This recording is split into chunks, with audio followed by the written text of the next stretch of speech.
Okay, next point is auditing. Auditing means to say that the books of accounts that are audited or not. If it is audited, then what is the mode of auditor's appointment? That should be also mentioned in the partnership deed by all the partners. 17th point is use of decision of Garner versus Murray. Murray. Murray. This decision, in case it is applied, this decision is applied in the case of dissolution of the firm. This rule is applied. That is also rule that are made by the partners in the partnership deed. That is also mentioned. What this rule says, this rule says that the loss on account of the insolvency of a partner is a capital loss. Suppose there are 3 partners. Yes, suppose there are 3 partners in the partnership firm. Yes, what this rule said that loss on account of insolvency of a partner is a capital loss. Suppose this is an insolvent partner.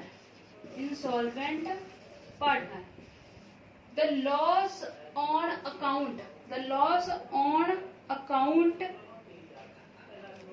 of the insolvency of a partner. This is an insolvency of a partner. If there is a loss arise on that particular partner account, that is considered to be a capital loss. That is considered to be a capital loss which is borne by all the remaining partner or all the solvent partner, which we call all the solvent partners,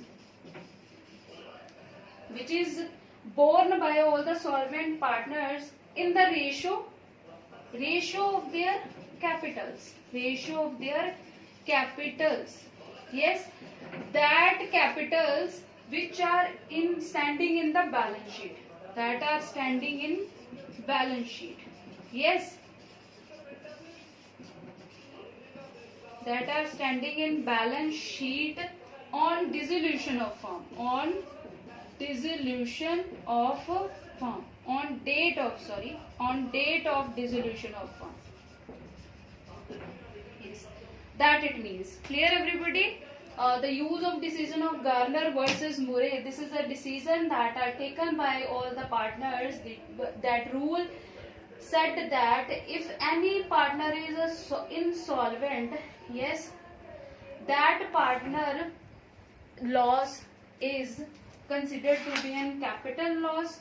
Yes, and which should be borne by the solvent partner in the ratio of their capitals which are standing in the balance sheet on date of dissolution of the firm.